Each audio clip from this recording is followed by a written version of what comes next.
অন্তর্বর্তী সরকারের কারো নামে কোনো স্থাপনা হবে না, বলছেন ওয়াহিদ উদ্দিন। নির্বাচনের মাধ্যমে ফয়সালা হবে জনগণ কাকে ক্ষমতা দেবে।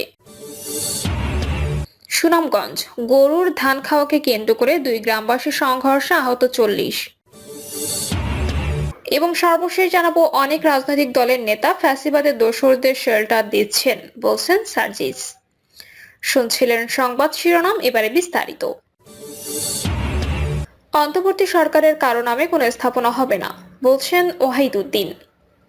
জেলা প্রশাসকদের নিজ নিজ শহরে বিশেষ বিশেষ কিছু নিদর্শন রেখে যাওয়ার পরামর্শ দেওয়া হয়েছে জানিয়ে শিক্ষা ও পরিকল্পনা উপদেষ্টা ওয়াহিদ উদ্দিন মাহমুদ বলেছেন, অন্তর্বর্তীকালীন সরকারে যারা দায়িত্বে আছেন তাদের নামে কোথাও কোনো কিছু হবে না, এমনকি সরকারে যারা আছেন তারা কোথাও ভিত্তিপ্রস্তর স্থাপন করতেও যাবেন না। তিনি বলেন, অন্তর্বর্তীকালীন সরকারের প্রধান কাজ সবার দাবি দাওয়া মেটানো নয়, বরং একটি সুশাসিত গণতান্ত্রিক ব্যবস্থায় উত্তরণ, একটি সুন্দর নির্বাচনের পথে এগিয়ে যাওয়া। সেক্ষেত্রে জেলা প্রশাসকরা আমাদের সবচেয়ে শক্তিশালী হাতিয়ার হতে পারেন।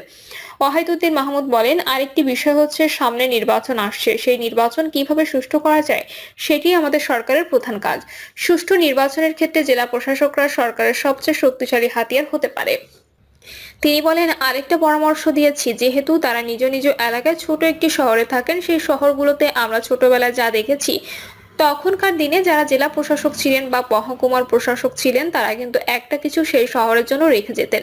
সেটা হোক একটি সুন্দর দিঘি, স্টেডিয়াম, স্কুল বা একটি সুন্দর পার্ক।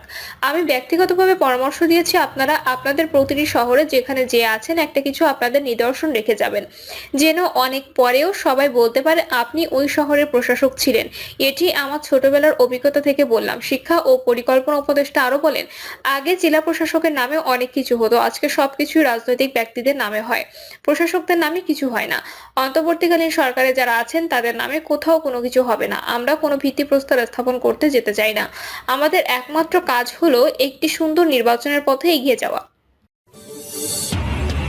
নির্বাচনের মাধ্যমে ফয়সালা হবে জনগণ কাকে ক্ষমতা দেবে। বিএনপির স্থায়ী কমিটির সদস্য কয়েশচন্দ্র রায় বলেছেন, আশা করি আমাদের ধৈর্যের বাঁধ ভাঙার আগে অন্তর্বর্তী সরকার যথাযথভাবে নির্বাচনের উদ্যোগ গ্রহণ করবে। নির্বাচনের মাধ্যমে ফয়সালা হয়ে যাবে জনগণ কাকে ক্ষমতা দেবে। জনগণই দেশের মালিক, ক্ষমতার উৎস। সেই জনগণ যদি 1971-এর মুক্তিযুদ্ধে বিরোধীদের ভোট দিয়ে রাষ্ট্রীয় ক্ষমতায় আনে, আমার আপত্তি নেই। কয়েশচন্দ্র রায় বলেন, আমার পক্ষ থেকে অন্তর্বর্তী সরকারের প্রতি বিনীত অনুরোধ, একটা নির্বাচন আদায় করার জন্য জনগণকে যেন রাস্তায় গুলি খেয়ে মরতে না হয়। আপনারা সময় মতো নির্বাচনটা দেন, যাতে আপনারা ফুলের পাপড়িতে টাকা পড়বেন। আপনাদের গলায় যত মালা পরাবে তত মালার ওজন আপনারা সইতে পারবেন না। আপনাদের আমরা সম্মানের সঙ্গে এনেছি, সম্মানের সঙ্গে বিদায় করতে চাই। আপনারা দায়িত্বটা পালন করেন। আর যদি আমাদেরকে শেষ পর্যন্ত মাঠে নামান, কতটুকু সময় টিকবেন সেটা একটু ভেবে দেখবেন। তিনি বলেন, বিএনপি ক্ষমতায় এসে যাবে, এজন্য সরকারকে রাখতে হবে। অন্তর্বর্তীকালীন সরকার যেন সারা জীবনের জন্য দরকার। আর তারা যতক্ষণ পর্যন্ত সুস্থ সবল না হবে, নতুন দল না হবে, ততদিন পর্যন্ত নির্বাচন দেবেন না। এটা তো পক্ষপাতিত্বমূলক। বিএনপির স্থায়ী কমিটির সদস্য বলেন, এই সরকার যদি একবার গণতন্ত্রের বিরুদ্ধে দাঁড়ায়, তাহলে তো আমাদের নিজের পক্ষে অবস্থান নিতে হবে। এমন একটা দিন আসুক চাই না, যা হওয়ার হয়েছে, এখন একটা নির্বাচন হোক। গয়েশ্বরচন্দ্র রায় বলেন, এই যে রাজনীতিবিদদের মধ্যে সংস্কারের চিন্তা ভাবনা, ইতিবাচক মনোভাব, এটা তো কম কথা নয়। আমরা যে ভুলগুলো করেছি, যার জন্য দেশের আজকের এই দুরবস্থা, সেটিকে সঠিক জায়গায় আনতে গেলে একটা স্বাধীন দেশের জন্য যে পদ্ধতিগুলো অবলম্বন করা দরকার, সেটাই সংস্কার। তিনি আরো বলেন, আমরা তো 31 দফা দিয়েই রেখেছি, যে যে কমিশন বানিয়েছে তাদের 5 জনকে বসিয়ে দেন, সেখানে কি বাদ দিতে হবে, যোগ করতে হবে করেন, বা তাদের কোনো ভাবনা থাকলে দিতে পারেন। এক একটা কমিশন 200 পৃষ্ঠা 300 পৃষ্ঠা লিখে পাঠাবে, আর সারাদিন এগুলো পড়বো, এটা হয় না। সুনামগঞ্জ, গরুর ধান খাওয়াকে কেন্দ্র করে দুই গ্রামবাসীর সংঘর্ষে আহত 40। সুনামগঞ্জের শান্তিগঞ্জে গরু ধান খাওয়াকে কেন্দ্র করে দুই গ্রামবাসীর সংঘর্ষে অন্তত 40 জন আহত হয়েছেন। রোববার সকালে উপজেলার জয়কলস ইউনিয়নের পশ্চিম বন্ধে আস্তমা ও কামরূপদলং গ্রামবাসীর মধ্যে সংঘর্ষের ঘটনা ঘটে। পুলিশ স্থানীয় সূত্রে জানায়, বিকেলে আস্তমা গ্রামের কৃষক বজলু মিয়ার গরু, কামরূপদলং গ্রামের কৃষক সুরুজ মিয়ার জমি ধান খাওয়া, তাদের মধ্যে হাতাহাতির ঘটনা ঘটে। এরপর থেকে দুই গ্রামের মধ্যে উত্তেজনা বিরাজ করে, যা রোববার সকালে সংঘর্ষে পরিণত হয়। শান্তিগঞ্জ থানার ভারপ্রাপ্ত কর্মকর্তা আকরাম আলী বলেন, আহতের মধ্যে 5 জনের অবস্থা আশঙ্কাজনক হওয়ায় উন্নত চিকিৎসার জন্য তাদের সিলেট MAJ ওসমানী মেডিকেলে পাঠানো হয়েছে। অনেক রাজনৈতিক দলের নেতা ফ্যাসিবাদের দোসরদের শেল্টার দিচ্ছেন, বলছেন সার্জিস। বাঁচানোর জন্য দেশ থেকে লেজ গুটিয়ে পালিয়ে গেছেন, আত্মীয় স্বজনদের সেফ এক্সিট দিয়েছেন। হাসিনা নিজে বাঁচার জন্য এবং পরিবারকে বাঁচানোর জন্য পালালেও তার নেতাকর্মীদের নিয়ে যাননি। নিজের দলীয় তৃণমূল পর্যায়ের নেতাকর্মীদের কথা চিন্তা করেননি। তৃণমূলদের বিচারের মুখোমুখি রেখে তিনি পালিয়ে গেছেন। দেশে যেসব নেতাকর্মী রয়েছেন তাদের তিনি টিস্যুর মতো ব্যবহার করছেন। তিনি বলেন, আওয়ামী লীগ, যুবলীগ, ছাত্রলীগ মাঠ পর্যায়ে যারা নেতাকর্মী রয়েছেন এ থেকে শিক্ষা নেওয়া উচিত। তারা কার পেছনে রাজনীতি করেছেন বা করবেন। এখন নেতাকর্মীদের চেনার সুযোগ হয়েছে। শেখ হাসিনা বিদেশে এসি রুমে বসে মোদীকে নিয়ে ষড়যন্ত্র করছেন, দেশের বাইরে বসে নেতাকর্মীদের উস্কানি দিচ্ছেন। তারা তার কথা শুনে বিপদে পড়েছেন। সার্জিস আলম আরো বলেন, বাংলাদেশে চাঁদাবাজি ছিল, চাঁদাবাজি হচ্ছে, সিন্ডিকেট ছিল, সিন্ডিকেট আছে।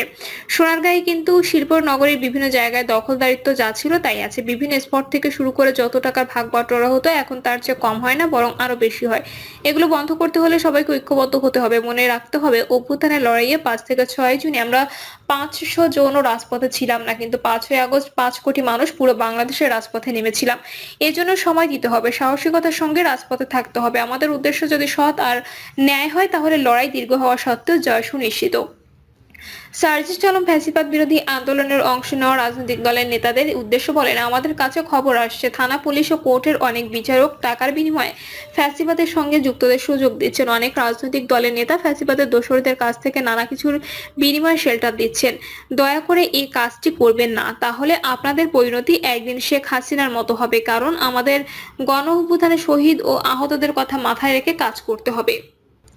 তিনি বলেন, আমরা যদি ঐক্যবদ্ধ থাকি তবে আমাদের কোনো দেশি বিদেশি শক্তি শেল্টারের প্রয়োজন হবে না। হাসিনার বিরুদ্ধে যখন আন্দোলন করেছিলাম তখন আমরা ঐক্যবদ্ধ ছিলাম, তাই আমাদের কোনো শেল্টারের প্রয়োজন হয়নি। তিনি বলেন, আমাদের নতুন রাজনৈতিক দল এই ফেব্রুয়ারি মাসের মধ্যে আসছে। অভ্যুত্থানের অন্যতম সমন্বয়ক আমাদের রাজপথের সহযোদ্ধা নাহিদ ইসলাম, যিনি এই অভ্যুত্থানের ঘোষক। তাকে আমরা আহ্বান জানিয়েছি যেন পুরো বাংলাদেশকে আবার আমরা সামনের সারিতে রেখে ঐক্যবদ্ধ করতে পারি। সেজন্য আমাদের নাহিদ ইসলাম যেন ওই ক্ষমতার মন্ত্রণালয় ছেড়ে আবারও জনতার কাতারে এসে দাঁড়ান। আমরা বিশ্বাস করি যাদের কাছে ক্ষমতার চেয়ে জনতা আগে ছিল, তারা জনতার ডাকে যে কোনো মুহূর্তে যে কোনো ক্ষমতার পথ ছেড়ে আবার জনতার কাতারে আসতে পারেন। তিনি আরো বলেন, আমরা অতি দ্রুত সময়ের মধ্যে সবাইকে একসঙ্গে রেখে বাংলাদেশে আবার নতুন একটি দল করতে চাচ্ছি।